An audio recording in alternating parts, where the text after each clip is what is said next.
Hey guys, I'm Richard Fitzgerald. This is Dubai Works, where we interview the business leaders making a difference in this great city. That business with scalability was very interesting to me. I like building something that has legacy.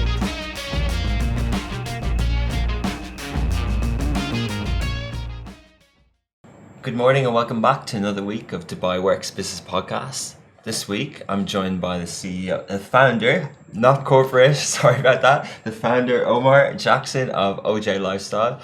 Omar's story is nothing short of inspiring.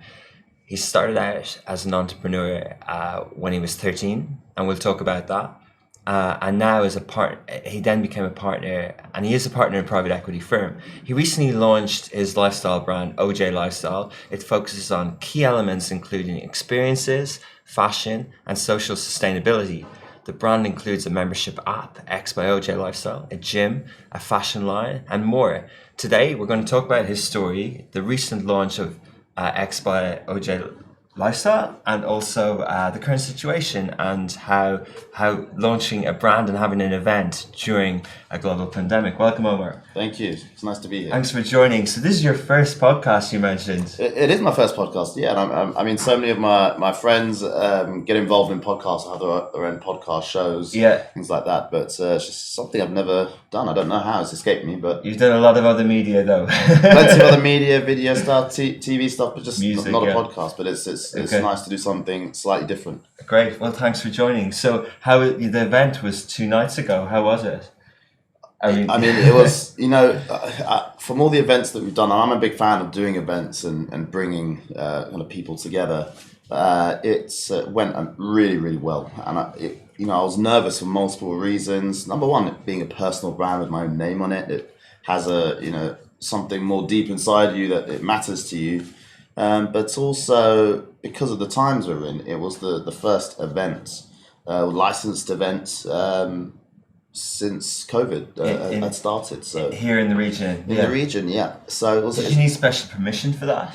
It was a bit of a landmark itself, and like with any event, you have to apply with DTCM, and you have to get everything in line accordingly. So. And was there extra criteria? I know I was there myself, and it just seemed that everything was done efficiently. We were all handed cool branded masks when we arrived, and it just felt safe. I think that's what it's all about. I think when you're hosting people, no matter where you're doing it, and whether it's in times like this or when things are normal, it's always important to make people feel comfortable. Yeah. And so we have guidelines that we have to follow. We made sure we follow those guidelines exactly as they were put. Yeah. And there's no reason why you can't create and activate an enjoyable experience. Just because there's some guidelines in place that may affect how you normally do things, and I think we demonstrated that on Tuesday evening. Yeah, and it was quite an entertaining event. You had fire throwers, you had rappers, you had a friend of yours, Amir Khan, as a guest as well, and so it was a lot packed into one. It was literally as the brand is designed to energize, thrill, inspire, and I think we really wanted to put a show on that night.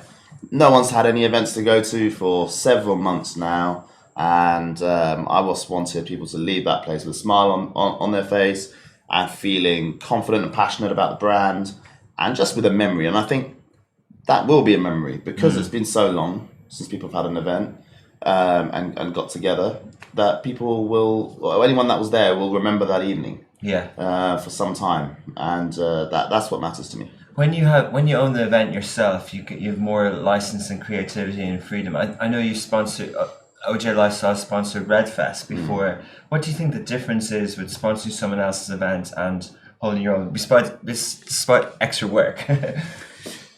Yeah, I mean, it's two very different things, and you do it for two very different reasons. I mean, sponsorship's all about branding. It's all about recognition for one way or another. And you're trying to kind of utilize a platform that an event organisers has put on, and obviously something like Redfest, as you say, has got 2020 has amazing artists, not to mention Stormzy as the headliner. So there was obviously some massive benefits to get out of that relationship, and especially putting on that show. We don't have control per se of how things are operated, because that's not our remit. Our remit is to sponsor it, and obviously then we have our various activations that we want to do in and around the relationship. When you put on your own event, it's very different. So obviously you're in full control of all aspects of it, but especially the experience on the night, which is what is vital to me. And I think, everyone has their own ways of doing events, but for me, it's the little things that matter. The details. So I pay attention to that as closely as I can. So even though you work with an events company, you're really hands-on. You're looking at all the detail. You're trying to shape that experience. Absolutely, and the events company working with Urban Events, I was blown away this time by how they operated. To be completely honest, I mean, I've worked with several events companies over the years, and they do a good job. But Tammy at Urban, she was insanely good. She took the pressure off. And as you said, I like to be involved because I want to make sure every I is dotted, every T is crossed. And it gives me the confidence going into the night that it's covered. And that's important. When you've got to be, you're also the host, so you've got to speak, you've got to do everything, and you don't need to be worrying about if someone over there has food or if this important guest is having a good time. Exactly. She did a grand job, and the fact is, for me, after I had finished off kind of the duties that I had to do on the night in terms of speaking, I was actually able to kind of get around the room, network with our guests, and that's really important to me, where instead of worrying about has this happened, has that happened, because things always go wrong. There's always hurdles. It's nice to be talking about events again. Some people forget what things were like. It's been so long. I know. It was. You almost felt a bit rusty. But it was. Rusty, it was amazing and stuff. But so this was to launch X by OJ Lifestyle. That's so right. A product, not the brand. The brand has been out there. And X, just to explain in your own words, what X is. X is quite simply a digitalized membership platform. So we've talked about it for quite a long time, and I have pre-launched it in June, 14th of June, and it's been a long process, but I really wanted to kind of showcase part of the development of the platform itself, publicly through social media and whatnot, and that's because for me everything's about a journey with OJ Lifestyle. In beta as well, so many businesses you launch. Or someone launches, you don't know about it, and then you only hear about it if it's successful. Right? If they make it, then they publicize it. And that's fine. But with OJ Lifestyle, I think with the very essence of the brand, I want to showcase the journey. Because it's the journey that is the memory. That's the bit you're proud of. That's the bit that leads you to the success. And I don't mind showing any mistakes we make. I don't mind being transparent with it, because it's a learning opportunity for a lot of people. That's a very sort of approach that's relatable for tech and product people. The Facebook mantra, if it hasn't shipped, it doesn't exist. And even Elon Musk, I remember working in digital marketing in the past, and we couldn't launch a microsite unless it was 100% perfect. Whereas he launches things like the Boring Company and a URL on his Twitter, and you open it and there's glitches and he doesn't care because he gets feedback. Like it's this sort of like in this sort of really kind of, it's related to the digital world we live in, isn't it? Absolutely. And I think you go through the times and the way society thinks about things shifts. But I think it actually, someone like Musk, I think is very smart about that. He's intelligent because it creates interaction. If someone is using it and it's something brand new and they give feedback on it, you've interacted with that person. So I think there's an intelligent ploy behind it as well. Even if others will criticize that he didn't do it properly or he didn't pay attention, it's all about knowing what to do. And if someone gives you feedback and then you visibly show that you react to it, listening, then that any criticism doesn't become relevant anymore. So I think it's an intelligent way of going about things if you respond correctly, and you take note of the feedback. And you bring in the community along the journey. Yeah. Part of that is brave, and part of what you've done is once a better word is ballsy. It's kind of ambitious. It's courageous to kind of do everything. In the intro we talked about expo lifestyle, a gym, everything. You're kind of doing everything. That's brave. Do you think it's brave? A lot of people have said that to me. I understand where that kind of mindset would come from, because I think in this marketplace where there is, definitely difficulty in most industries, you obviously are trying to launch something brand new at a time where economies and the world is not sure what's happening next week. So there's definitely kind of risk attached to that, and I understand that, but it is for me it's about opportunity. Times like this breed opportunity, and timing has to be perfect with everything you do. I've been building this brand for the last 2 years. I was ready to launch X at the beginning of the year, and I didn't. And I think that's all because of being able to recognize the timing. And then I actually changed. Was that because of COVID? Did you see what was happening? So because of COVID, and then I actually utilized that time to change 40% of the app as to what it was when it was going to launch at the beginning of the year. Not for good or for bad, just because I felt that the post-COVID consumer would prefer the way it is now. Such as?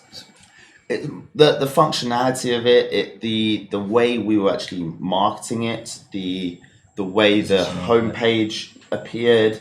Yeah, it was all to do with positioning and functionality, and how we try to give more for less, considering the unfortunate damage that this pandemic has caused to people's lives. I wanted to try and give them even more than what was possible before, because brands, what they were willing to give in January is very different to what they're willing to give now.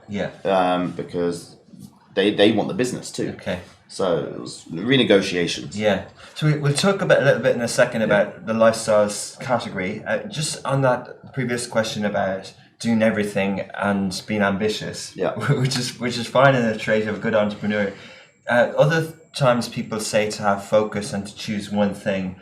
How do you see that? Are you okay with maybe one element not working and fixing another thing, or doing a lot at once? Depends how you see doing a lot at once. I could say OJ Lifestyle is just one thing. Okay. Start focusing on one thing. Yeah. For me, it's not about, you can do several little things. Do you have the team to do it? Personnel. The answer for me is yes. So it's not like I'm one man doing a million things, because that's not the case, and I'd be lying if I was to say that. It's I come up with the ideas, I have the creativity, the concepts, the strategy, and I have a great team in all different departments, whether it be marketing, PR, design, business development, and we sit down and we cover everything, and then everyone executes their work. And I've mentioned about what team means to me at the launch event. I spent a lot of time creating the right team culture and getting the right individuals, and we managed to execute things well, and I take pride in that. The brands, yeah. So just a question then about lifestyle, because these days nearly every brand is called a lifestyle brand. I've heard media brands called lifestyle brands, clothing companies. Where do you see the category, and how do you see OJ Lifestyle fitting in? Absolutely, that's correct. It's almost an overused word now, a bit like entrepreneur. Yeah. I had this conversation with Adele, who runs Code Beach. Yeah. And he's a good friend of mine, and one of the first things he said to me earlier this year, which I'll They've never actually forget. mentioned, they were on, there was, Charlie was on this, and he mentioned lifestyle brand as well, yeah. He said it to me earlier this year, and I didn't forget it, just because it was very interesting to me. How he said, people say, well, what is Code Beach? And they'll say Beach Club. Okay. But he said it's not. We're a lifestyle brand. We're here to put on a lifestyle. And I think the difference between lifestyle as a definition to represent a venue or business, and saying exactly what it is how wholesome or complete the experience is when you are are interacting with that brand or venue. So, if you're going to Cove as an example here, you aren't just going to Cove to have a drink, have some food, and go to the beach. You're not. Usually, if you go to Cove, you spend several hours there because you can go to not just have lounge food, you can go to a restaurant, you can have shisha, you can have a drink by the pool, you can go to the beach, you can enjoy fitness activities, you can even work with yacht companies through there. I think they're part of the exclusive yachts. There's a Caesar's Palace attachment. There's so many things to get involved in and be part of. Then they have obviously Ladies' Day. They have different themes. So that's what lifestyle's about, and they've done well to manipulate that. And in the same way, that's what we're talking about. We provide an application X where you're able to access various quality brands across all sectors. So that's great because that's provides you with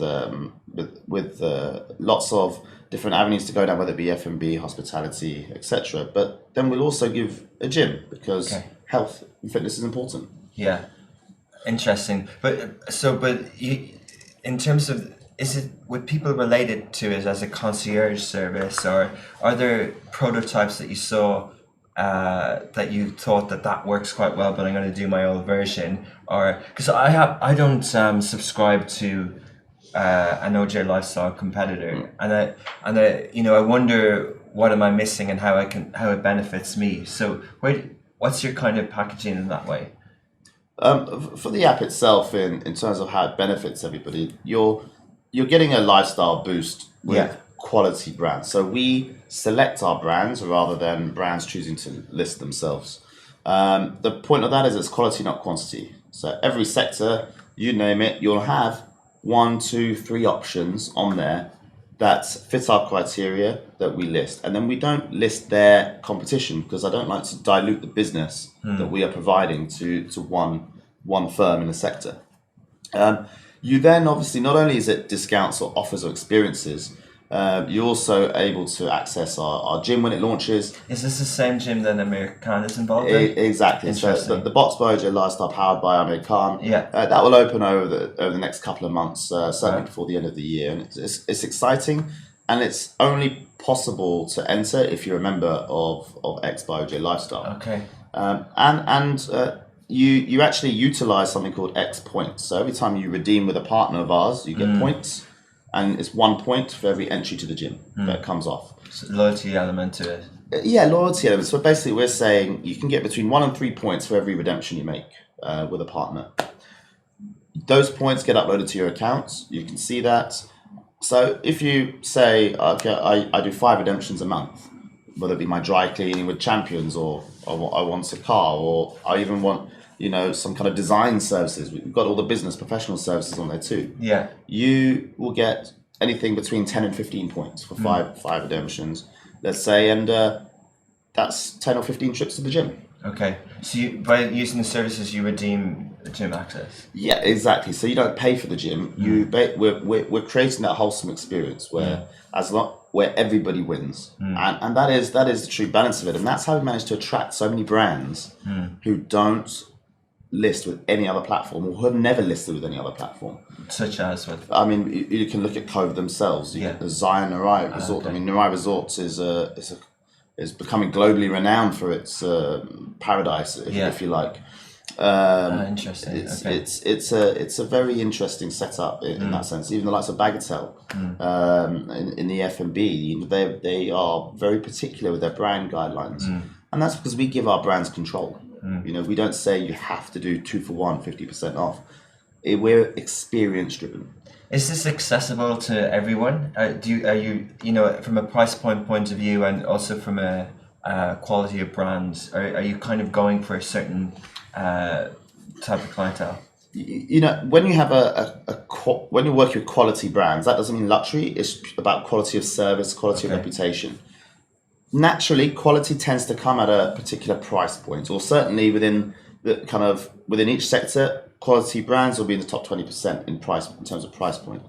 However, we're not limiting it, and we haven't limited access to the to the application by price point. It's 699 dirhams per year at the moment. And one thing we will be opening up very shortly, within the next few weeks, is a trial period that will allow people to trial it for 5 to 7 days before the membership starts. Okay. A bit like you would with Spotify or Netflix or whatever. So it's pretty normal. So that will allow people to actually see it before they use it. Okay. Try before you buy it. Ultimately. So you mentioned tech platforms and then the subscription element. Yeah. This sounds like the kind of modern, VC-funded firm that has big valuation if people are going to be subscribed to it, and lifetime value as customers and all the buzz term.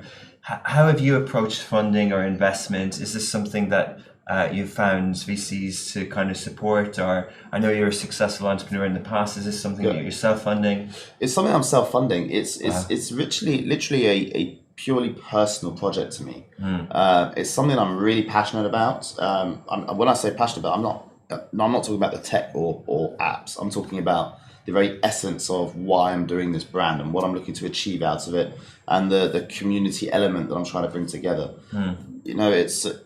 It's very heartfelt in that sense, and that's why when I put on the event the other day, I wanted to really demonstrate the experience value that I want to offer, and to the partners that came, I wanted them to feel what the brand's about. I wanted to appeal to their hearts, not to their kind of business brains and minds. And that's the difference, I think, here. And it's great for me because my day-to-day job being in a private equity firm, you have to be corporate. You have a certain narrative, and it's great to be able to kind of move away from that for one moment in my life, or for one part of my life now. This is essentially a part of my life now, and just be free in terms of being able to just represent lifestyle and represent community. So it's fun. I'm enjoying it. I'm really enjoying it. It's free, but it has responsibilities as well. I'm not afraid of responsibilities. It's just it's great to have things in life that kind of get you going, wake you up, and you need to have a variety of things to do because it keeps you happy and keeps you passionate. So I get why, and we talk about your passion in racing and events and meeting people, how you come up with a brand like OJ Lifestyle. But from a private equity point of view, how did you kind of get into that space? Were you interested in investments, or how did you kind of end up in that space from a career point of view? Very much by accident. It was not planned. I started out when I was young, 13, had my first business, and I was just business minded. I think I just wanted to go at it myself, and I think that's because that's all I saw when I was young, and I was in a sense attracted to it. Where did you grow up? I grew up in Slough, in Berkshire, just out of West London. Oh yeah, okay. So Windsor, Slough, Berkshire it was quieter than London, but quieter than London, and especially back then, didn't have the best reputation as an area, and it was grew up with a single mother, myself, my brother, and it was. Oh, I wouldn't say it was difficult because my mum worked extremely hard to look after my brother and I, but it was just humble, normal beginnings, and humble beginnings in terms of financially, but I feel very blessed and I feel very rich in experience from a young age, from being able to witness my mum and what she did. And I talk about this quite a lot because it is very relevant in terms of who I became, and who I'm what I'm doing, because she was such a hard-working individual who sacrificed everything quite literally in her life for the benefit of my brother and I, and our education.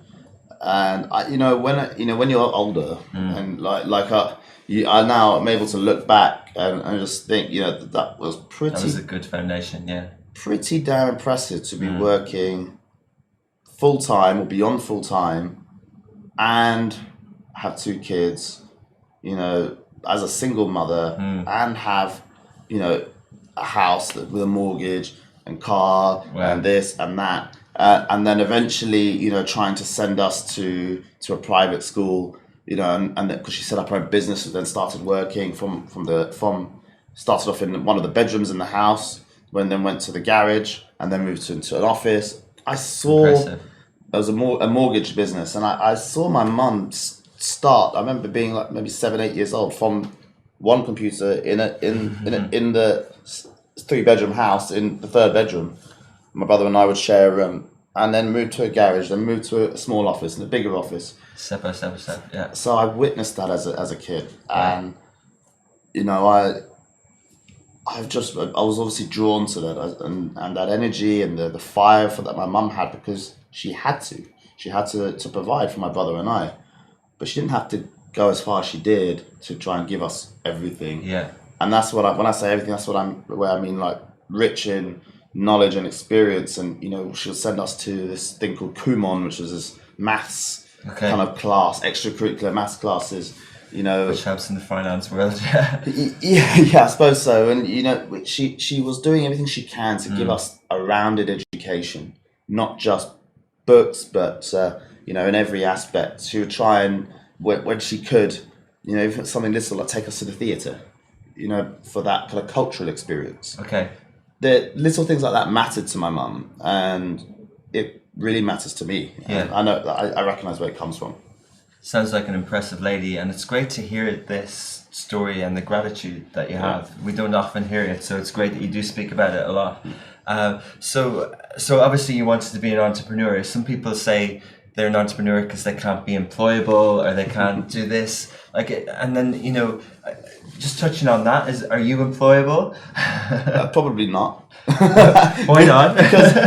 because you know, I think I've been so long now just operating in my headspace that it'd be difficult for me to work with or under another banner. And I think, you know, when I was really young, at 16, I worked for Primark, which was my first ever job. £4. We know it as pennies in Ireland, but pennies. £4.23 an hour. Wow. Everyone remembers their first salary.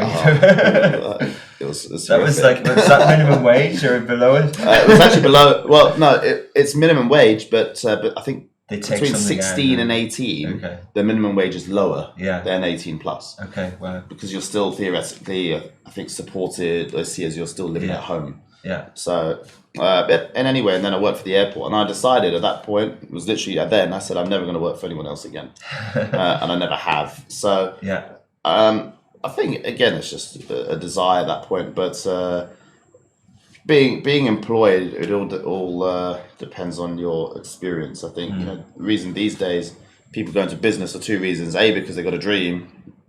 That's why I say entrepreneur is an overused term, because the people that don't, it's maybe just because they're unemployable and so they say they're going at it themselves. But I don't think that's relevant. Employers these days are looking for experience more than, I think, degrees or educational backgrounds. Employers are looking for experience in employees. Yeah, exactly. I think experience is invaluable in whatever you're doing. So as long as people are focusing on getting that as much as possible, then you're definitely, especially in a time like now when you know a lot of people need jobs or looking for new jobs. I think gaining that experience is where you now become very employable now. Interesting. But essentially, you know, if you've got a dream and a vision, you're not doing it just to be free. You're actually doing it because you essentially are an employee of OJ Lifestyle, which is, you don't have a boss, but you're still working all the time. I mean, definitely structurally, you're an employee and you're working all the time. I mean, you know, I work extremely hard.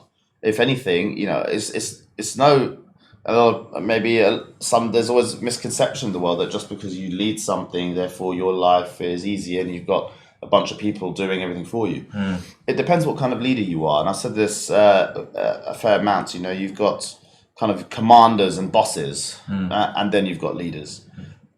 Depends who you're working for and who you want to be. For me, I like to be kind of on the front line with my team, if you like. I like to lead by example. I don't want anyone, in a sense, to be working harder than me, because I want to make sure that I'm putting in all the effort and my passion, my blood, sweat and tears, in every positive sense to achieve, especially during times when you need to stand out in order to stay stable and keep going, and to demonstrate that positive, that stability to the team members and spur them on to greater things. And that's the type of leader I like to be. It depends who you are.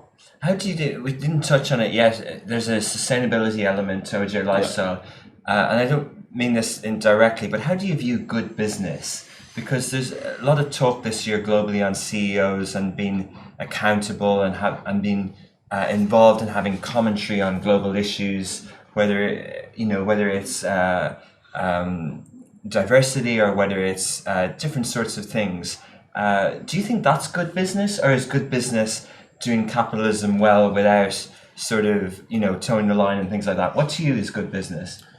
I think when you're talking about some social sustainability or the social elements, it's very important to know your positioning as a brand and as an individual. For me, I personally don't like to bring the brand into social issues or anything that I work with, because it's not that we do or don't support things. I just don't feel it's necessary on a brand perspective to bring it in or get involved, because there's always there's always someone that will have an opinion. So whereas if you just stay in terms of media and publicly neutral, for me that's the best way for our brands and what we do. Depending on what you do, that will vary. I think social issues are definitely, though, very high up our agenda. We do a lot of work socially, and that's what I'd rather focus on. I believe there's no point talking if you're not going to act. I like to act and then let that do the talking, especially when it comes to social work, because otherwise you're not actually achieving much. I think there was a period of time where loads of businesses, every business would want to link with a charity and want to do this and want to do that because it made their business look good. It's like a PR stunt. It's a PR stunt. Yeah. But you don't actually do anything. And that's the difference. Like, we started working here with OJ Lifestyle Golf for Good. Yeah. And they were there at the launch. So, yeah. And I really liked them, and I chose to work with them because they're a smaller unit, and we're a new brand, and it married together quite nicely, and we can really get involved with them. They do loads of activations and trips. Like, they want to go to Emirates Base Camp in April next year. And I've said, 100%. I saw them on the Yalla Give website, actually. Yeah, that's cool. It's cool. It's you can get involved, you can do things, and know that you're doing a good deed as well. That is helping various children around the world. Okay. So I just think you as a brand, you need to know your focus. Yeah. So you're doing it from a kind of partnership point of view. But also it's diversity and things like this, because it's a new brand that's created in the last kind of year or two. You can do things right from the start, per se. Not that you wouldn't have in the past, but you're kind of more relevant. If we're going to get involved, social sustainability is very important to me. I've gone to Tanzania and built a school there. Okay. I spent a month out in Tanzania, built a school, did it myself, raised the money, put the money in. Decided to do it yourself, yeah. I've renovated an orphanage in Sri Lanka. And that same orphanage this year kept them going during COVID, sent all the supplies because they ran out of funding completely. Yeah. So I do things that I'm passionate about personally, and I think everyone has their own opinions and stances on these things, but at least I know that I do make a difference where I feel I can make a difference. And OJ Lifestyle, though, its nature is such that there's so many causes in the world, there's so many things that we're fighting for around the world. At the moment, all of them relevant, but also I don't want to neglect the idea of lifestyle, and I'm very passionate about trying to keep the idea of human interaction, community engagement together, and preventing tech from taking over our lives. Yeah, because it's there to enhance it, not rule it. True. And I don't want, especially the new generations, the younger generations coming through. Yeah. I want them to make sure they still socially interact and not just stuck on their mobile phones, Yeah. Watching the social dilemma, it makes us afraid. Yeah, and that's true. very important to me. That's a massive social issue which is being ignored or neglected a lot, and I just want to bring a little bit of light to that. And if I can make a difference to it, fantastic. It's a good statement, enhance rather than rule, around technology. So talking about this region, and obviously you've kind of set up in Dubai, how do you view the region? I always ask on this podcast as an emerging market, and compare it to when I was growing up. We were told the BRIC nations, Brazil, Russia, India, China. But now, that's say 20 years later, clearly some of them have emerged or are emerging and others aren't. It's not a given that a market will emerge. Do you think the Middle East will? And from a private equity point of view, in what way, what are the opportunities? Other than lifestyle. Building an economy is not an overnight process. Okay. Though Dubai very much made it look like Dubai very much made it look like it can be done overnight. Okay. It's impressive what's happened here. I mean, if we're talking about Dubai, UAE in particular, I mean, everyone knows around the world how impressive it is. What's been achieved here in such a short space of time.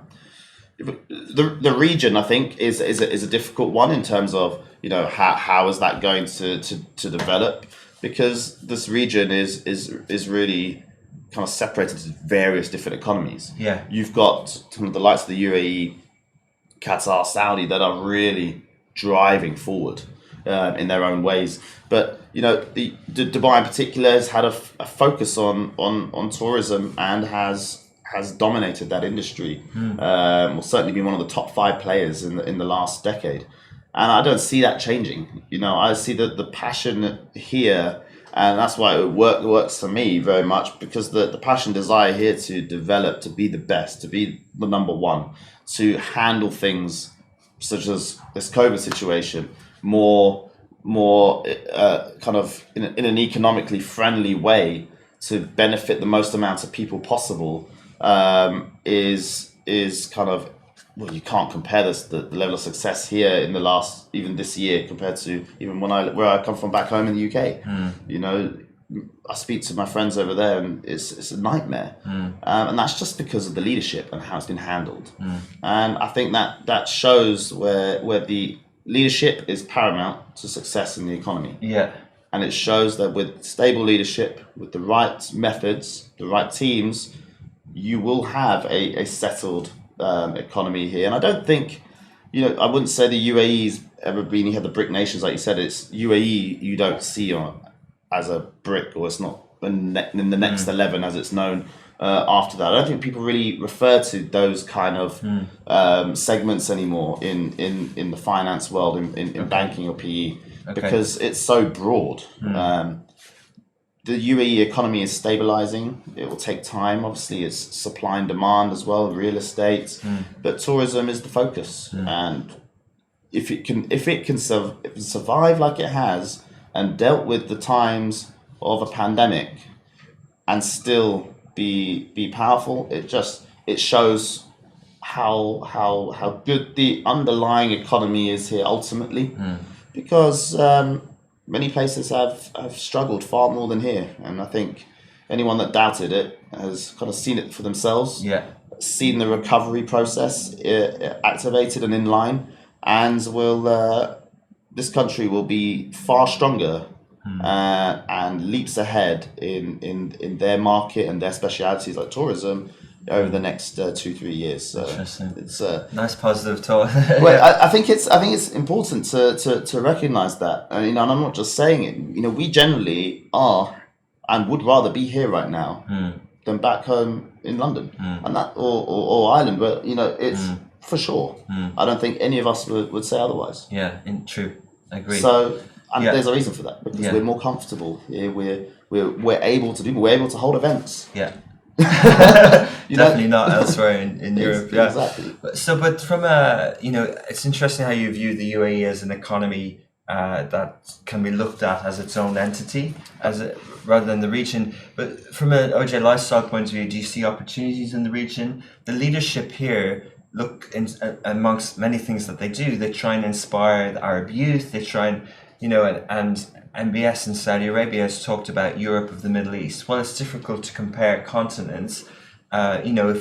People say that, as you mentioned, the countries here might be different, but France is very different to Estonia, is very different to Ireland. Yeah. Yet something has worked over the last 50 years. Do you think that something can work here over the next 50 years? Well, I think everything is working here. Okay. I mean, the tourism aspect, like you said, every country has, as a nation, they will each have either their own niche or their own speciality or industry that really underlies or shapes the economy. Okay. Right. So whether that be agriculture, whether that be pharmaceuticals, whatever it might be, it could be coffee, sugar, tea. Okay. Commodities. Depends where you are in the world. Yeah. The UAE is different because it's been born through someone's dream, right? And it wasn't, supplying a particular commodity. However, tourism is what it's supplying. Okay. That is its underlying edge, if you like, and that's not going to change. Ultimately, you're never going to see any form of kind of major agriculture or kind of growth in that sense. That's not what this area of the world. It's not what the climate kind of allows for. It seems you have a good grasp of the economy and things like that. But let's kind of segue into kind of motorsport, as I know it's a passion. Yeah. In what way? Or do you drive? Are you a fan? Have you watched Formula One? I'm a massive fan. I've always been a massive fan of racing, motorsports. And when I was young, I think that came from my uncle, my mum's younger brother. He used to race in the Rover GT series in the UK, which used to be very popular back then. So I remember going to Silverstone and Brands Hatch like exactly, to watch him race as a young kid. And I've loved it since. I've been in go-karts since I was very young. Went up, did the UK national go-karting, seeing the same like Lewis Hamilton would have done, and David Coulthard. David Coulthard and Lewis and I all raced at the same tracks in go-karting. Wow. So I went all the way up to that level, and then after that, there's a natural progression. If you want to go into like the Formula One route, single seaters as they're known, if you look at it, a Formula One car is just a bigger, more powerful go-kart. You go from go-karts to usually something called Formula Ford in the UK. Yeah. So went to there. Then after that, you go to various different avenues, but either Formula Renault, or you can go to like Formula 3, which is now the more popular route. Then you have Formula 2, which is the feeder series, and Formula 1. Okay. So there's a kind of step-by-step progression now. But unfortunately for drivers, motorsport probably is the most expensive sport to be in. I was sponsored, so I was able to kind of afford to do it through those avenues. But otherwise, you have very wealthy parents that are funding their sons or daughters to race. And for me, that sponsorship wasn't increasing enough in order to be able to sustain a career in it. Because you get to Formula Ford and then, okay, that was sustainable. Then once you go into Formula Renault, which is what I was looking at back then, you're looking at big money. Hundreds of thousands of pounds a year just to have a car. £100,000 to be able to support your seasons racing around the world, and ultimately the sponsors get very little back for it at that stage. It's not televised or barely televised, and it's there's no spectators. You're doing it out of passion and care. That's why it usually comes from parents. So that didn't quite work out for me, unfortunately, but I never stopped racing. I carried on kind of practicing it as and when I could in around my injuries. And, now I've raced I went from single seaters to cars, and I raced for Ferrari in the GT Challenge series. Yeah, I'm not racing. I was supposed to be racing all the season this year, but obviously with what's happened, the season has started same weekend as Formula One started. The Ferrari Challenge series started. But our Emirates were still grounded when it started, so I didn't have a chance to get back to start testing and get through the whole process. So we wrote off the season for me personally. What is the Ferrari Challenge series, and what does it look like from a time and commitment point of view, and even a quality level of racing? In terms of racing, I'm very much in terms of GT.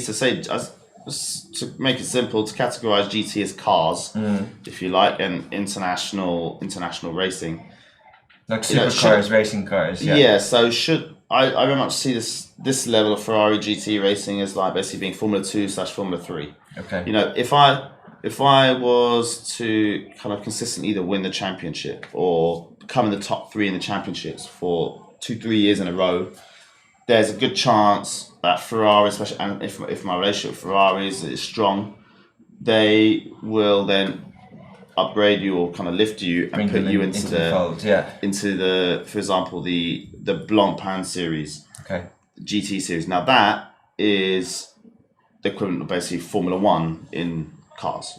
So it's literally, if you're in the top 3 in my series, you'll go up to that level, and that's as high as it gets. To be honest, you'll do that, or you're racing or you can select if you're chosen to do the 24-hour endurance series, so like Le Mans and things like that. So it's literally the equivalent of being in the feeder series to the top. Yeah, like some amateur pro or something. But is it something that people can sign up for a race? Like, say I do triathlon, or I can compete in one, or do you have to, like you mentioned, commit to the season? Do you have to go to every event? I mean, yes. I mean, per se, you will select to do the season. Yeah. Your team probably wouldn't be too happy if you weren't. I think that there's 2. So you mentioned there, you said amateur and pro.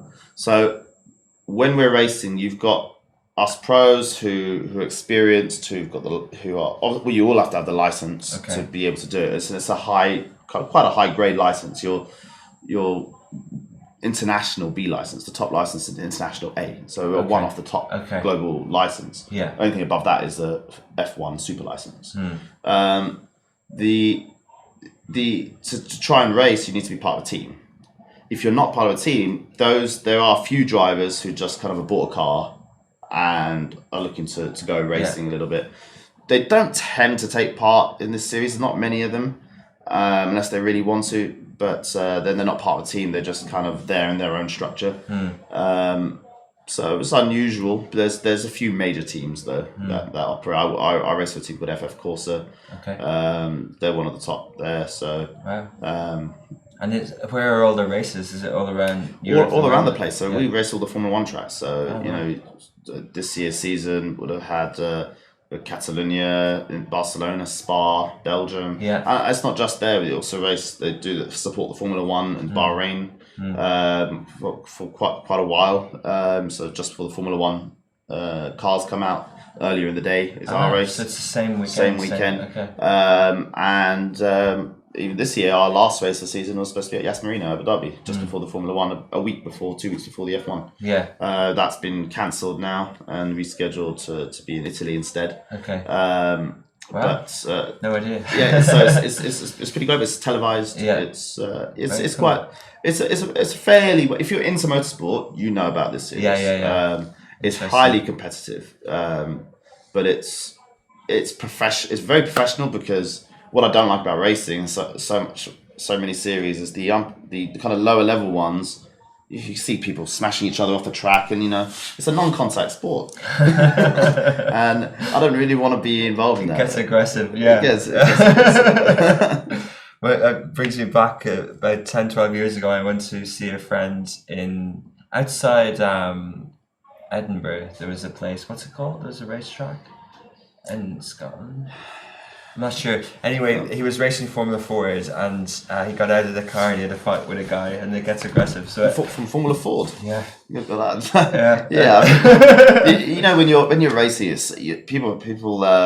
it's hard to imagine. I've taken some friends out in my race car at Yas, and also. Do you practice there? And do you use the autodrome here and things like that? Not the autodrome, because we don't race there at the autodrome. I tried to practice on tracks that we race. So we use the Formula One tracks around the world. So it makes sense for me to practice. My team are bringing my race car. It's just having the new upgraded kits that it needs to have on the car to meet the regulations. So they're installing that at Silverstone, because that's where my team are based in the UK. Right. Then my car will be here in about 4 weeks' time. So that's because I don't want me to be out the car for too long, so I can do testing. So. Right. I'll be in Yas and I'll be doing like very high level several sessions of winter testing. It's and it's hard work. It's not easy. I've got, when I'm testing, there's a team of maybe 8 of us. Yeah. I've got my engineer, my senior engineer. Yeah. team manager, the guys, your mechanics. Yeah. Then I've got my, the data analytics. Every time you go out to do a session, you come back, then you've got all the analytics on the screens. Yeah. Your braking pressures, your tire temperatures, and you're analyzing it to kind of work out for every corner what needs to change in your setup, this stuff. And then you go back out and do it again. Wow. There's a lot of science behind racing. There's a lot of science behind achieving every 10th of a second. Yeah. And it's you've got to be passionate about it. You've got to have a deep interest, not just for being on circuit. Yeah. For wow. the data. Thanks for sharing. I had no idea. There's a lot. Is the car branded OJ Lifestyle? So obviously every season, depending on who your sponsors are, what's going on, will depend on what's marked on the car. So there's OJ Lifestyle on it. And there's various other companies, but I need to see if these companies are continuing on to next year, because obviously this year, like I said, I wasn't able to. Who knows? Omar, thanks a lot for joining us, and congratulations on the launch this week, and we'll follow the journey. Thank you so much. Been a pleasure. Thank you for coming. And I appreciate it. It was nice to be there, and hopefully I want to go to more events, so please put on more. We've got a couple more in the pipeline for over the next couple of months. As long as we can get everything approved, then we will do them for sure. Amazing. Good to chat. Thank you very much. Thank you. Hey guys, I'm Richard Fitzgerald. This is Dubai Works, where we interview the business leaders making a difference in this great city. That business with scalability was very interesting to me. I like building something that has legacy.